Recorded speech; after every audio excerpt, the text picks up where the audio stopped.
Bismillahirrahmanirrahim. Alhamdulillah, filenya ketemu.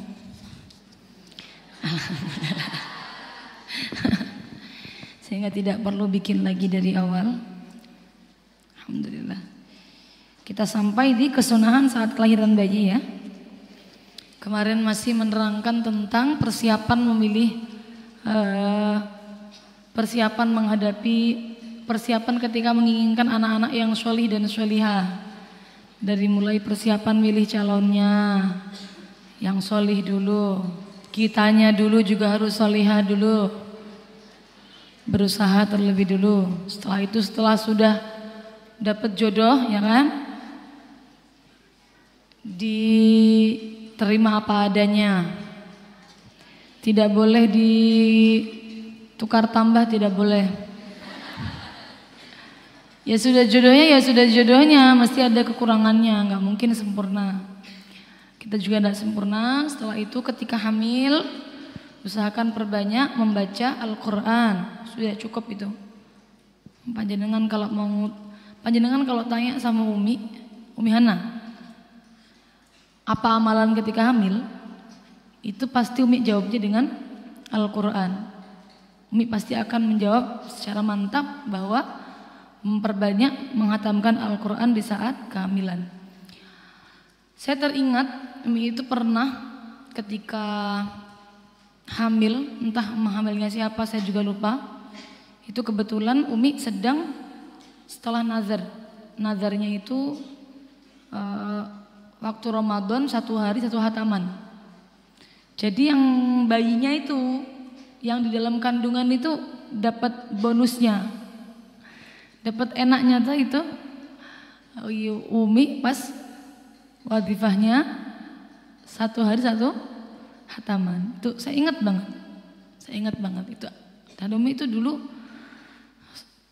nggak famito, dulu bahas 10 juz setiap hari begitu. Jadi maksudnya adalah kalau panjenengan tanya sama Umi, amalan apa yang terbaik untuk ibu hamil, pasti akan dijawab dengan memperbanyak membaca Al-Quran. Kalau pernah ditanyakan kepada Ami Ahsin, Yai Ahsin Sakho, minimal 1 kali kehamilan 1 hataman, itu minimal. Jadi kalau panjenengan yang begini kebangetan kayaknya. 9 bulan 1 hataman itu berarti kan kebangetan. Sehari baca Quran berapa? Kalau buat penghafal Quran tidak boleh. Nah kalau panjenengan diukur sendiri minimalnya berapa. Kalau katanya Ami Ahsin, karena beliau menjawabnya secara umum, tidak hanya untuk orang-orang yang menghafal Quran, tapi untuk perempuan secara umumnya minimal 1 kehamilan 1 hataman, itu minimal. Ada doa yang di Wirdul Latif, silakan diamalkan. Saya juga mendapatkan ijazahnya dari Umi Azhanul Laila. Itu nanti yang mengamalkan istri dan suami dua-duanya. Jadi biar bapaknya itu juga ikut mendoakan anaknya, ikut tirakat. Bahkan kalau panjenengan pingin panjenengan bisa untuk bilang sama suami nanti, Mas, kalau pas lagi saya hamil, yo kan macam-macam ya kan ya, bisa Mas, bisa Beb, bisa Yang, bisa juga Cak ya kan ya.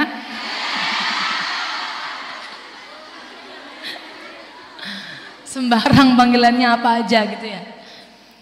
Kalau saya hamil, katanya Umi Hana, itu Umi Hana yang tahu ini. Waktu hamil itu yang tirakat yang suami. Karena istri sudah masyakoh dengan kehamilannya, itu sudah bentuk tirakat. Maka yang tirakat, yang mendoakan yang banyak kepada anaknya adalah suami. Karena tugas istri nanti tirakatnya ketika bayinya sudah lahir sampai seterusnya. Itu tugas ibu yang tirakat. Jadi kalau pas hamil itu yang tugas tirakat bapaknya si anak itu, si calon anak tadi. Ya kalau panjenengan berani bagus, kalau panjenengan nggak berani soankan ke Lirboyo gitu ya. Selesai, soankan ke Umi lagi hamil, mohon arahan untuk saya dan suami ya, nanti biar dituturi Umi langsung. Bisa, atau panjenengan kalau pengen yang nuturi cowok bisa ke Cak Ahmad, insya Allah siap. Siap nuturi insya Allah suaminya.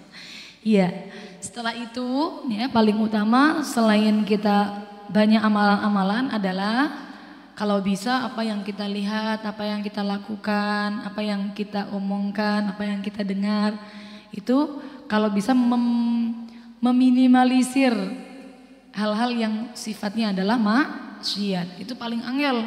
Tapi ini tirakat yang paling besar yang bisa dilakukan oleh perempuan yang hamil. Jadi maksud saya nyuwun sewu, amalannya banyak sekali tapi kok maksiatnya juga mengimbangi, ini ya kurang baik. Maka darul mafasid terlebih dulu. Jadi kita menghilangkan mafsadah-mafsadah dulu. Kita menghalau maksiat terlebih dulu, baru kita perbanyak amalan. Ya, nggih niku. Cuma kan kita sebagai seorang manusia betul saged total lepas. Oleh karenanya ya harus diimbangi. Wattabi'il hasanata as-sayyi'ah. Jadi setelah melakukan keburukan segera melakukan kebaikan agar pahala dari kebaikan ini bisa melebur dosa-dosa dari keburukan yang telah dilakukan. Setelah itu melahirkan, belajar. Jangan nggak belajar. Maksudnya belajar itu gimana? Cari ilmu-ilmu melahirkan itu. Tuh jangan kemudian tidak ada ilmunya sama sekali, panjenengan pokoknya melahirkan. Nanti belajarnya sekarang panjenengan zaman digitalisasi, zaman media sosial, digunakan belajar. Cari konten-konten yang positif seputar melahirkan. Biar mentalnya kuat. Setelah itu amalan-amalan yang paling banyak saat melahirkan itu biasanya Umi ketika membaca surah, ketika baca itu loh, thummas sabila yassarah, itu diamalkan, itu boleh diamalkan. Thummas sabila yassarah, mana ya? Tuh ada baca membawa kitab Muwatta dan Hirzul Jauzan. Juga dapat mempermudah persalinan. Panjenengan di uyunnya juga ada itu. Di uyunnya di halaman 43 itu ada tuh. Liwat ilhamli idza ta'assara yuktabu fi ina'in jadidin. Tuh. Untuk melahirkan ketika rasanya sulit, maka tulislah di wadah yang baru. Ini lafadznya itu tulis. Ketemu enggak? Halaman berapa? Berapa? 43 sama berarti dengan kulo. 43 itu ketemu kan yang referensi yang nomor 1 itu ya. Hasyiah i'anatut thalibin itu, faidah itu ya. Itu ditulis tuh, nanti setelah ditulis kemudian dilebur dengan air. Habis itu diminumkan. Kalau panjenengan dekat dengan kiai silakan mintakan air ke kiai, monggo itu bagus juga. Iya. Niku. Kemudian setelah melahirkan baru ini kita baca ya di sini yang di uyunnya. Kesunahan saat kelahiran bayi. Ini perlu untuk panjenengan pelajari ketika akhir-akhir masa kehamilan ya teman-teman. Karena kalau pas bayinya udah keluar tuh bingung biasanya. Ngapain ya? Apa amalannya ya? Ngeblank kalau nggak ada diskusi sebelumnya. Jadi kalau agendakan ya. Kehamilan masuk 9 bulan, 8 bulan tuh diskusi sama suami seputar ilmu-ilmu persalinan. Nanti kalau pas saya melahirkan panjenengan baca apa, panjenengan tugasnya apa, saya tugasnya apa. Gitu tuh penting itu. Jadi yang baca amalan-amalan, yang baca-baca juga tidak hanya istrinya tok. Soalnya kadang-kadang begini ya, istrinya kesakitan, suaminya main game di sampingnya. Ada yang begitu, istrinya kesakitan, bingung suaminya karena bingung mau ngapain toh, karena nggak ada omong-omongan. Akhirnya suaminya, yo nyantai saja, nggak ngerasain apa-apa toh ya. Itu nyantai sambil tiktokan, apa sambil buka-buka scroll begitu ya. Itu harus diingatkan suami-suami yang tidak sadar begitu ya. Kalau kita sebagai seorang istri sedang kesakitan harus diingatkan. Jadi kalau suaminya baca apa, kitanya baca apa, dibagi karena doa-doa yang panjang itu dibaca suami. Seperti ada doa Hannah waladat Maryam wa Maryam waladat Aisyah. Ukhruj ayyuhal maulud biqudratil malikil ma'bud. Ini ijazah dari uminya Umi Hana. Ibunya Umi Hana itu dibaca saat melahirkan. Tapi kan panjang. Saya tidak menyarankan yang baca itu yang istri. Karena istrinya kalau lagi sakitan biasanya tidak bisa. Istri bacanya sholawat atau thummas sabila yassara. Mudah melafatkannya mudah karena pendek lafadznya. Sambil ngatur nafas thummas sabila yassara. Thummas sabila yassara. Enak pendek. Jadi tidak terlalu banyak yang dibaca. Sama baca Shallallahu alaihi Muhammad juga boleh. Jadi kita ingat Kanjeng Nabi itu orangnya sangat loman, dermawan. Kalau kita mintain apa-apa, Nabi tidak akan tidak memberikan. Jadi kita minta syafaat sama Kanjeng Nabi dipermudah dalam bersalinan, itu juga termasuk harus dilakukan. Maka baca salawat atau baca Tsumassabila Yasar. Yang tadi doa panjang-panjang yang baca suami, begitu. Biar suaminya juga ikut baca apa-apanya gitu loh, ya. Oke. Sebenarnya Umi Hana itu, ibunya Umi Hana itu, saya pernah cerita atau tidak, itu punya amalan. Kalau semisal melahirkan, itu yang sakit yang suaminya. Jadi yang istrinya nggak ngerasa apa-apa, yang sakit yang suaminya. Itu diamalkan sendiri oleh Mbah Ghaffar itu, abahnya Umi Hana. Jadi ibunya Umi Hana itu, kalau Umi Hana cerita, itu kalau mau melahirkan tiba-tiba di musola lagi ngaji, lu bayi ini metu, ngonten. Gak merasakan sakit, tapi ternyata yang di dalam Mbah itu sudah mules dari tadi. Yang suaminya udah mules dari tadi udah.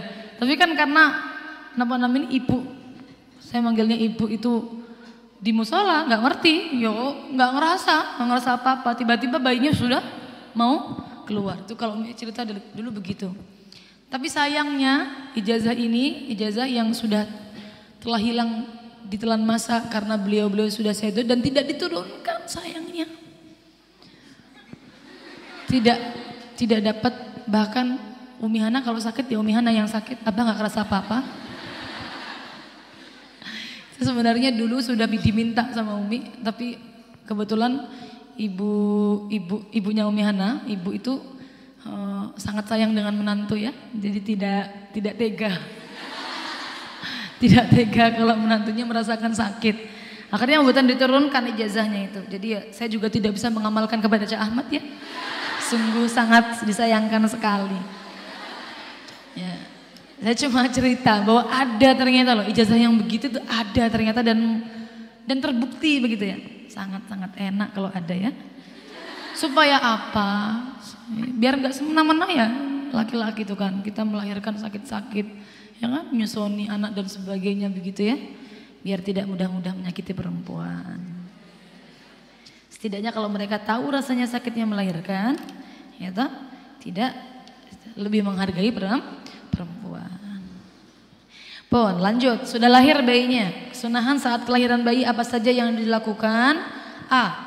Sebelum dimandikan, sunnah dibacakan adzan pada telinga sebelah kanan dan dibacakan iqamah pada telinga sebelah kiri. Bila hal ini dilakukan, insya Allah anak tidak akan diganggu oleh syaitan. Dan supaya pelajaran tauhid menjadi suara pertama yang masuk ke telinganya, di samping juga untuk mengikuti sunnah Rasul saat beliau membacakan adzan pada telinga Sayyidina Hasan, dan Sayyidina Hasan saat dilahirkan oleh Sayyidah Fatimahuz Zahra. Dan teman-teman sekalian, bahwa yang mengadzankan memang di sini disebutkan adalah suami ya. Yang mengadzankan suami gitu ya, diadzankan oleh di sini apa? Tidak ada fa'ilnya yang mengadzankan. Karena memang yang mengadzankan itu tidak harus bapaknya, tidak harus. Kalau semisal bapaknya pas nggak ada, nggak usah maksa bapaknya, maksudnya nggak usah. Bukan mutlak yang sunnah ini untuk bapaknya, bukan. Siapapun di sana yang ada monggo. Sekalipun itu orang perempuan, nggak apa-apa. Kalau ada orang laki-laki ya monggo, orang perempuan nggak apa-apa.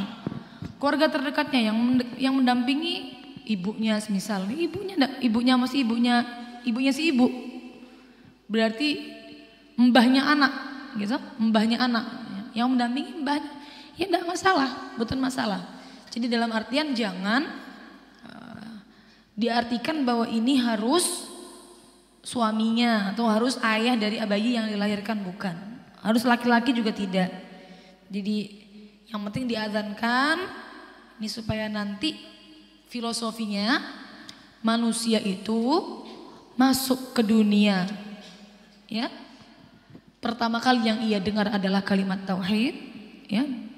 Disambut dengan kalimat tauhid, dan agar nanti ketika meninggalkan dunia yang terakhir dia ucapkan dan dia dengarkan juga kalimat tauhid. Begitu.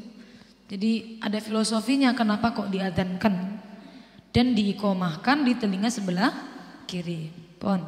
Kemudian dibacakan doa inni u'idzuha bika wa dzurriyyataha minasyaitonir rajim pada telinga sebelah kanan. Niki panjenengan kalau lagi tilik bayi juga boleh nih dibacakan nih inni u'idzuha bika wa dzurriyyataha minasyaitonir rajim. Sekalipun bayinya laki-laki jangan dirubah dhamirnya. Bayinya laki-laki jenengan ngide inni u'idzuhu. Enggak usah, ini kan Al-Qur'an ya. Kita tabarruk dan tafaul dengan apa yang dilakukan oleh Sayyidah Hana. Ini kan ibunya Sayyidah Maryam, Siti Hana. Istrinya Sayyid Imron ya kan? Istrinya Sayyid Imron. Ketika mendoakan kepada anaknya Siti Maryam, inni u'idzuha bika wa dzurriyyataha minasyaitonir rajim. Kemudian dibacakan surah Al-Ikhlas pada telinga sebelah kanan. Kemudian dibacakan surah Al-Qadr pada telinga sebelah kanan agar oleh Allah Subhanahu wa taala selama hidupnya tidak ditakdirkan berbuat zina. Ini ada amalan buat suaminya. Dengan Cik Ahmad dapat dari Abu Abdullah Kafabihi Mahruz buat suami-suami. Ini karena istrinya masih dalam keadaan nifas kan ya, setelah anaknya lahir. Kalau bisa anak yang baru dilahirkan ini dibacakan surah Al-Qadr 1000 kali fi tuhrin, ya, halatat tuhri, dalam keadaan suci. Ini pas malam-malam gitu ya, pas nganggur jam 9 gitu kan, nganggur atau jam berapa itu ibunya pas tidur gitu kan, anaknya pas tidur digendong bapaknya. Kalau bapaknya duduk ya enggak apa-apa, digendong enggak apa-apa, itu maksudnya biar enggak ngantuk aja 1000 kali. 1000 kali ya. Itu kira-kira kalau diamalkan 2 jam mungkin. Dulu Ahmad juga mengamalkan ini kira-kira 2 jam dulu. Gendong dari jam 1 sampai jam 3 dulu kayaknya kayak pas lagi kenapa ya kok malam-malam begitu ya? Enggak harus malam. Siang juga enggak apa-apa. Tapi dulu itu kan pas waktu nganggurnya malam. Jadinya diamalkannya pas malam. Terserah tapi enggak apa-apa. Mau duduk mau berdiri silahkan, yang penting fi tuhrin, dalam keadaan suci.